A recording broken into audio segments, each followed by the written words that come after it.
Hello everyone, good morning and welcome back to K Krishna's blog.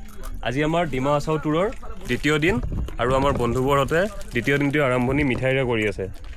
তাৰপিছত আজি আমাৰ পৰিকল্পনাসমূহ আমাৰ টুৰৰ বিত্তীয় বিভাগ তথা পৰিকল্পনা বিভাগৰ ডাঙৰীয়া প্ৰণৱ জ্যোতিয়ে ক'ব। কৈ দিয়াচোন আজি ক'ত যাম কি কৰিম? আজি ফাৰ্ষ্ট আমি এতিয়া হেৰিত যাম, হোটেল বিচাৰিম। ওকে, হোটেল বিচাৰাৰ পিছত কাষতে যি আছে মানে লেক আছে আৰু কিবা কিবি আছে, জাতিংগা আছে, সেইখিনি চাম। তাৰপিছত আমি তুমজাং যাম।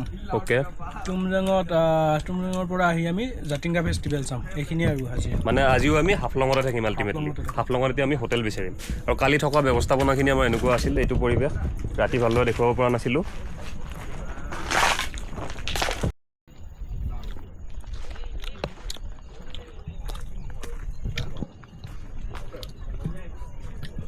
জিমত যোৱা ল'ৰাবিলাকৰ লগত এইটোৱে প্ৰব্লেম, সুবিধা পালে গেঞ্জিটো পিন্ধি বাইচেপটো এনেকৈ ফুটাই দিয়ে। না গা ধুই আহিছোঁ ভাই। এই আমাৰ দিনটোৰ প্ৰস্তুতি হৈ গ'ল, সা সৰঞ্জামবিলাক ধুনীয়াকৈ সকলোৱে ল'লে। এতিয়া আমি আগবাঢ়িম। আজি কি আছিলে? তুংজাং ভেলী। ভেলী নহয় নে ভেলীয়ে হয়? গৈ পোৱাৰ পিছত গম পাম আৰু। এয়া বৰাইল পৰ্বতমালা, অসমৰ সৰ্বোচ্চ পৰ্বতমালাৰ মনোমোহা দৃশ্যৰ মাজেৰে আমি আজি দিনটো এতিয়া যাত্ৰা আৰম্ভ কৰিছোঁ।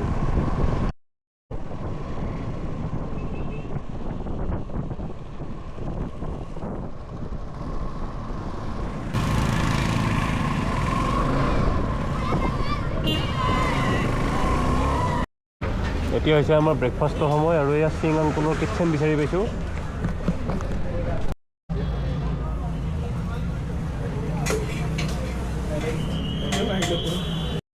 আজিৰ দ্বিতীয় দিনৰ আমাৰ ব্ৰেকফাষ্ট হৈছে আলু পৰঠা আৰু মটৰৰ গৰম গৰম চব্জি। আংকুল আমকো খিলা ৰহে হে।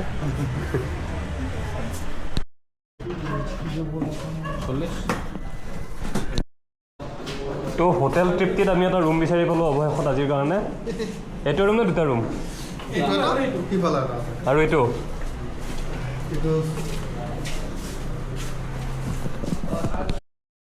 আধা দীঘল চহৰ মানে হাফলঙত আজি ৰাতিটোৰ বাসস্থান আমি সুনিশ্চিত কৰিলোঁ তৃপ্তি হোটেলত। তাৰপিছত এতিয়া আমি আগবাঢ়িছোঁ তুংজাঙলৈকে। আজিৰ ডেষ্টিনেশ্যন বৰ্তমানৰ তুংজাং।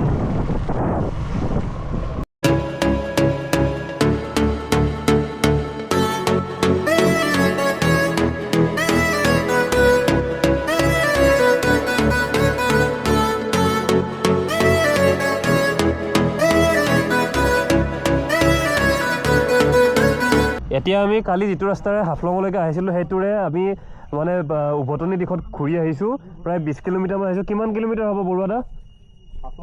হাফলঙৰ পৰা কিমান আহিলোঁ? 30 কিলোমিটাৰ এৰাউণ্ড আহিলোঁ। 30 কিলোমিটাৰ অহাৰ পিছত এতিয়া আমি মাহুৰত যোৱাৰ ৰাস্তাটো পাইছোঁ। এইটো ৰাস্তাইদি আমি যাব লাগিব। ক'ত যাব লাগিব? তুমজাঙলৈকে এতিয়া আমি আগবাঢ়িছোঁ। 17 কিলোমিটাৰ আছে। অ'কে,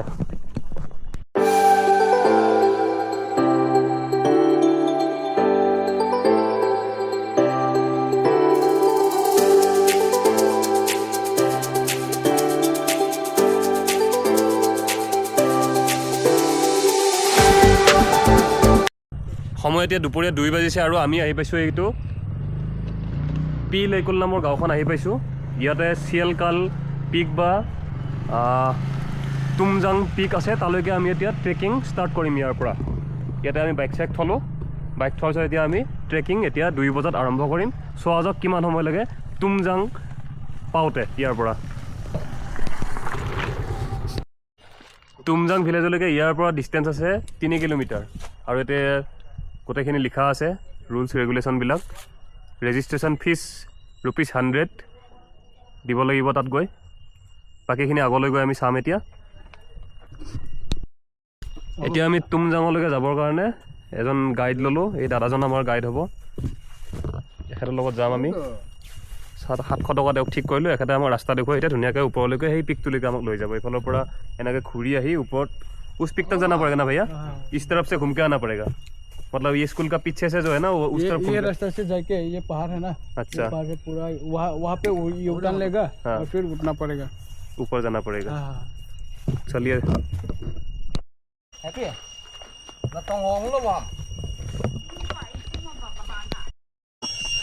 যাত্ৰা আৰম্ভ কৰি ক্ৰমান্বয়ে ওপৰলৈ আগবাঢ়িছোঁ। আৰু এটা जमुनी हुई है तो प्रणवे दुकान सुधिल गई भैया कितना टाइम लगेगा ऊपर पहुँचने के लिए। उन्होंने बोला ऐसे तो 2 घंटा लगता है, लेकिन आपको देख के लग रहा है 2 घंटा से ज़्यादा ही लगा होगा।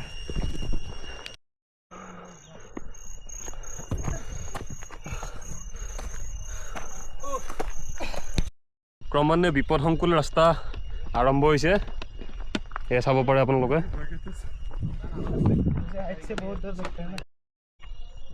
খুবেই বিপদজনক ৰাস্তা। লগতে আৰু এটা কথা ক'ব বিচাৰিম যে যিবিলাক মানুহে হাইট ভয় কৰে, উচ্চতাক ভয় কৰে, তেনেকুৱা ধৰণৰ ব্যক্তি ইয়ালৈকে নহাটোৱেই মংগলজনক বুলি মই ভাবিম। আমি যাত্ৰা আৰম্ভ কৰা পইণ্টটো সেইটো আছিলে, যিটো ঘৰ আমি ইয়াৰ পৰা দেখি আছোঁ, ভলীবল খেল থকা সেই প্লেচটো, যিটো টাৱাৰ দেখিছোঁ, তাৰ পৰা আমি আৰম্ভ কৰিছিলোঁ। ইয়াৰ পৰা চালেতো বহুত বেছি দূৰ যেনেই লাগে, তথাপিতো কমেও আমি 1.5 কিলোমিটাৰ এতিয়ালৈকে আগবাঢ়িলোঁ। 20% आया 20% কি কয় বিশেষ দে 20% বলে আহিছো কত ট্ৰেকিং শব্দটি শুনিবলৈ ভাল, কিন্তু বৰ্মনদা আপুনি ট্ৰেকিং কৰি আধা ৰাস্তা অহাৰ পিছত আপোনাৰ অনুভৱ কি কওক? অনুভৱ কি হ'ব, বাকী চব ঠিকে আছিল, টেঙাই মাৰি দিলে মোক। টেঙাই মাৰি টেঙাখনে মাৰি দিলে ন। আমি এটা এতিয়া পইণ্ট আহি পালোঁ, ইয়াৰ পৰা আমাক তুমজাঙলৈকে ৱেলকাম জনাইছে। পিছে আমি ৱেলকামটো গ্ৰহণ নকৰোঁ আৰু আগ নাবাঢ়োঁ, আনে আমাৰ গ্ৰুপটো ইয়াৰ পৰাই ঘূৰি যাব লাগিব। আৰু এই দাদাহঁতক আমি আহোঁতে লগ পাইছিলোঁ তলৰ পৰাই। মোৰ চেনেলটোক হাই কৰি দিয়ক, লগতে ছাবস্ক্ৰাইব কৰিব লাগিব। এওঁলোকক মই ফটো উঠাই ঘোষ দিছোঁ চেনেল ছাবস্ক্ৰাইব কৰিবৰ কাৰণে। আপোনালোক ক'ৰ পৰা? লামডিঙৰ পৰা আহিছে। এতিয়া ওপৰত গৈ পিনে আপোনালোকে আজি ষ্টে কৰিব।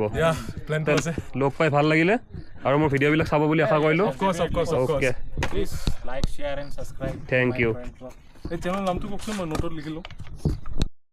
গতিকে এইখিনিৰ পৰা আমি আৰু আগ নাবাঢ়োঁ। ইয়াৰ পৰা ऊपर पॉइंट लास्ट पिक जी है भैया कितना दूर है यहाँ से और कितना जाना पड़ेगा?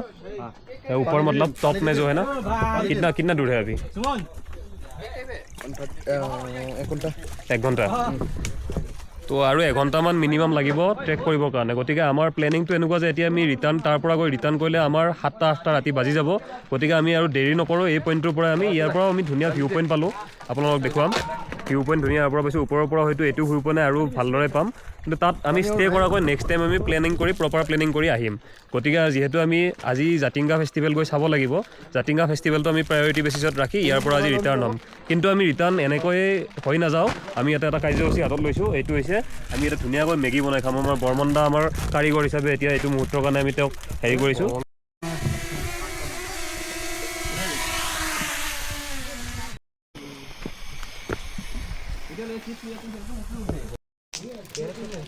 মেগীটো উলিয়াই লৈ দিয়ক।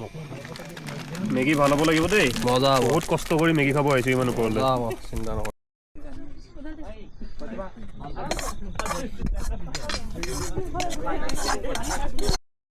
3 কিলোমিটাৰ পাহাৰৰ দুৰ্গম ৰাস্তাত ট্ৰেকিং কৰি আমি মেগী খালোঁ। মেগী খোৱাৰ কাৰণে অহাৰ নিচিনা হ'ল। এতিয়ালৈকে ডিমা হাছাওত কৰা অন্যতম কামটোৱে হৈছে মেগী খোৱা 3000 ফুট উচ্চতাত। কিন্তু এই ভিউ পইণ্টটো পালোঁ, বহুত মানে এই ভিউটো পালোঁ, ইউনিক ভিউ এটা পাইছোঁ, বহুত ভাল ভিউ পাইছোঁ, ভাল লাগিছে।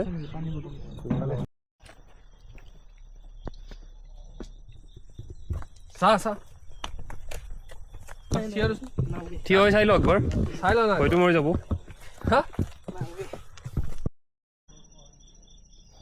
ইয়াত থাকোঁতে যাব লাগিব, থব কোনে নহ'লে। ব'লা লেটছ গ'। নাই মই পিছে ধৰিম না যদি কিবা কাৰণত শ্লিপ হয়। চলো, একো নাই, শিৱজী কা নাম লেকে চলো। ওম নম শিৱায় 3 বাৰ কৈ দিয়া আৰু ব'লা। হাইট ফবিয়া থকা মানুহ যদি ইমান উচ্চতালৈকে আহে তেতিয়াহ'লে এনেকুৱা অৱস্থা হোৱাৰ সম্ভাৱনা থাকে। মই তাক কৈছোঁ এইখিনি জেগা দেখিয়ে কৈছোঁ উঠি আহোঁতে, কিন্তু এইখিনি লগা নাছিল।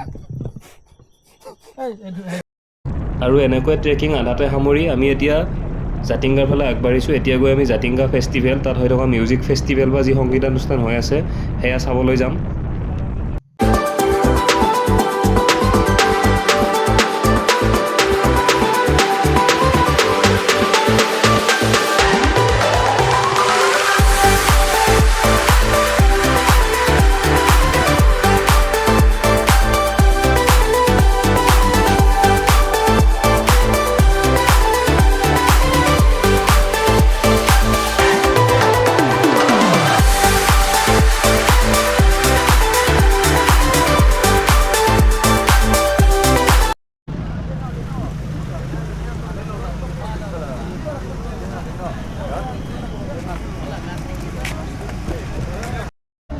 অৱশেষত এই বিখ্যাত জাতিংগা ফেষ্টিভেল আমি আহি পালোঁ আৰু আমাৰ লগৰ প্ৰণৱে অলৰেডি আমাৰ টিকেট কৰি থৈছে।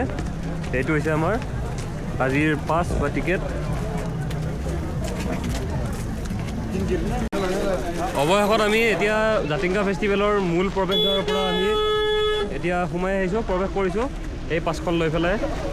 আৰু গতিকে আগলৈ যাওঁ এতিয়া কি হৈ আছে জাতিংগা ফেষ্টিভেলৰ নামত ডিমা হাছাওত আমি গৈ চাম এতিয়া।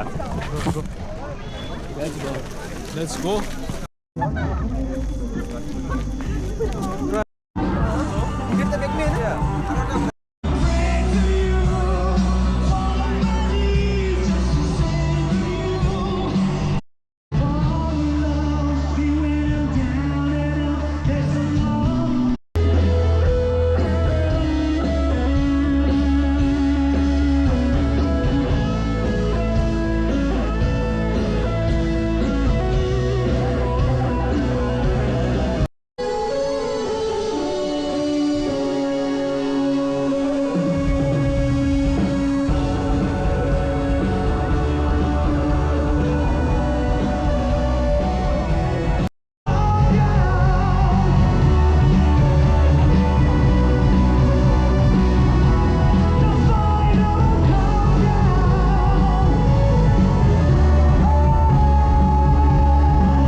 আৰু এনেকৈ আজি আমি ডিমা হাছাও টুৰৰ দ্বিতীয় দিনটি পাৰ কৰিলোঁ। তুমজাং ভেলীৰ ট্ৰেকিং আধাতে সামৰি আমি উভতি আহিছিলোঁ আৰু মন চন সকলোৰে বেয়া লাগি আছিল যদিও ইয়াতে জাতিংগা ফেষ্টিভেলৰ ইমান ৰমক জমক লাইটৰ ৰঙীন পোহৰৰ মাজৰ ইমান ধুনীয়া সংগীতানুষ্ঠান আমি উপভোগ কৰিলোঁ। সকলোৰে মনবিলাক ভাল লাগিল, ৰিফ্ৰেছ হ'লোঁ। কিন্তু এতিয়া সময় বহুত হৈছে, 12 বাজিছে আৰু আমাৰ সময় হৈছে হাফলঙৰ হোটেললৈকে উভতি যোৱাৰ। সেইকাৰণে আমি এতিয়া আগবাঢ়িম আৰু ভিডিঅ'টো ইমানতে শেষ কৰিম। যদি ভিডিঅ'টি আপোনালোকে চাই ভাল পাইছে তেতিয়াহ'লে লাইক, কমেণ্ট আৰু ছাবস্ক্ৰাইব কৰি দিবলৈ একেবাৰে নাপাহৰিব। ভিডিঅ'টি চোৱাৰ কাৰণে আকৌ এবাৰ বহুত বহুত ধন্যবাদ। থেংক ইউ, গুড নাইট, শুভৰাত্ৰি।